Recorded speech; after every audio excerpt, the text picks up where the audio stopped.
अश्वत्थामा भारतीय पौराणिक कथाओं में महाभारत की कथा एक विशेष महत्व रखती है और उनमें से एक कथा है अश्वत्थामा की। महाभारत की पौराणिक कथा में एक अद्वितीय और अमर योद्धा के बारे में बताती है, जिसका नाम भारतीय इतिहास में अजर अमर रूप से बना हुआ है। मैं आपको बताऊंगा कि अश्वत्थामा कौन है। अश्वत्थामा गुरु द्रोण के पुत्र और ऋषि भारद्वाज के पोते हैं।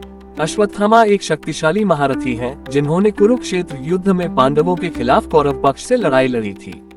अश्वत्थामा को 11 रुद्रों में से एक और 7 चिरंजीवियों में से एक का अवतार माना जाता है। आइए जानते हैं कि अश्वत्थामा का जन्म कैसे हुआ।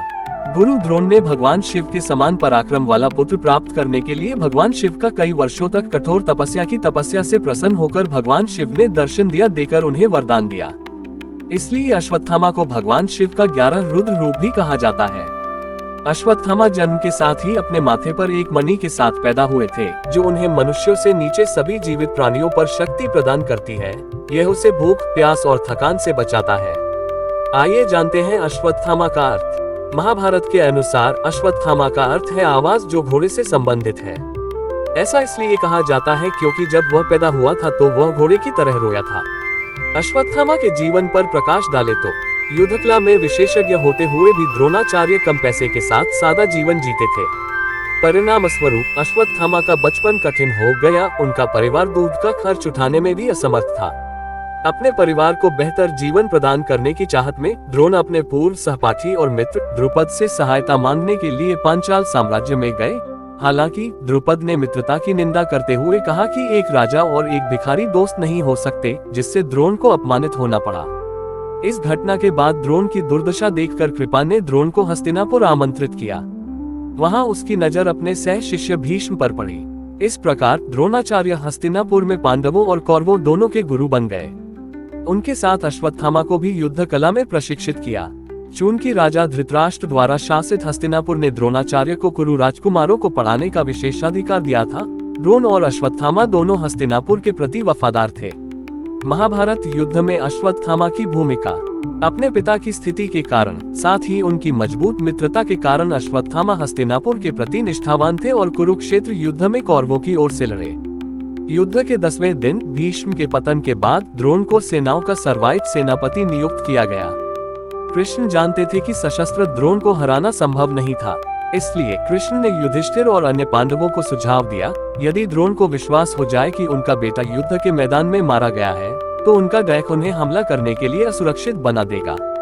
कृष्ण ने भीम के लिए अश्वत्थामा नाम के एक हाथी को मारने की योजना बनाई, जबकि द्रोण से दावा किया कि ये द्रोण का पुत्र था जो मर गया। अंततः छल काम करती है। हालांकि इसका विवरण महाभारत के संस्करण के आधार पर अलग अलग होता है और धृष्टद्युम्न दुखी द्रोण का सिर काट देता है। अपने पिता को धोखे से मारे जाने के बारे में जानने के बाद अश्वत्थामा क्रोध से उसने पांडवों के खिलाफ नारायणास्त्र नामक दिव्य हथियार का इस्तेमाल करता है। जब हथियार का आह्वान किया जाता है तो हिंसक हवाएं चलने लगती हैं, गड़गड़ाहट की आवाजें सुनाई देती हैं और प्रत्येक पांडव सैनिक के लिए एक तीर दिखाई देता है। इससे पांडव सेना में भय व्याप्त हो जाता है, लेकिन कृष्ण सैनिकों को रोकते हुए सलाह देते हैं कि सेना अपने सभी अस्त्र छोड़ दे और शस्त्र समर्पण कर दे। कृष्ण स्वयं नारायण का अवतार होने के कारण वह अस्त्र के बारे में जानते थे, क्योंकि अस्त्र केवल एक सशस्त्र व्यक्ति को निशाना बनाता है, जबकि निहत्थे को नजरअंदाज कर देता है। अपने सैनिकों भीम सहित कुछ कठिनाई के साथ को निहत्था करने के बाद अस्त्र बिना किसी हानि के गुजर जाता है। नारायणास्त्र अर्जुन और कृष्ण को नुकसान पहुंचाने में विफल रहा, क्योंकि वे दोनों दिव्य व्यक्ति थे। कृष्ण स्वयं नारायण है और अर्जुन नारा है। जब दुर्योधन ने विजय की इच्छा से दोबारा हथियार का उपयोग करने का आग्रह किया, तो अश्वत्थामा ने दुखी होकर जवाब दिया कि यदि हथियार का दोबारा इस्तेमाल किया गया तो यह अपने उपयोगकर्ता पर हमला करेगा। नारायणास्त्र के प्रयोग के बाद दोनों सेनाओं के बीच भयानक युद्ध होता है। अश्वत्थामा ने सीधे युद्ध में धृष्टद्युम्न को हरा दिया, लेकिन सात्यकी और भीम के पीछे हटने के कारण वह उसे मारने में असफल रहा। जैसे ही लड़ाई जारी रहती है, अश्वत्थामा महिष्मति के राजा नील को मारने में सफल हो जाता है। द्रोणाचार्य की मृत्यु के बाद दुर्योधन ने उसे सेनापति नियुक्त कर देता है। कृपा और कृतवर्मा के साथ अश्वत्थामा ने रात में पांडवों के शिविर पर हमला करने की योजना बनाई। अश्वत्थामा सबसे पहले पांडव सेना के सेनापति और अपने पिता के हत्यारे धृष्टद्युम्न को गला दबाकर मार देता है। अश्वत्थामा शिखंडी, युधामन्यु, उत्तमौजा और पांडव सेना के कई अन्य प्रमुख योद्धाओं सहित शेष योद्धाओं को मारने के लिए आगे बढ़ता है। कुछ सैनिक जवाबी लड़ाई कोशिश करते हैं, पर अश्वत्थामा 11 रुद्रों में से एक के रूप में अपनी सक्रिय क्षमताओं के कारण सुरक्षित रहता है। जो लोग अश्वत्थामा के क्रोध से भागने की कोशिश करते हैं, उन्हें शिविर के प्रवेश द्वार पर कृपाचार्य और कृतवर्मा द्वारा काट दिया जाता है। अश्वत्थामा को कैसे मिला श्राप? अश्वत्थामा ने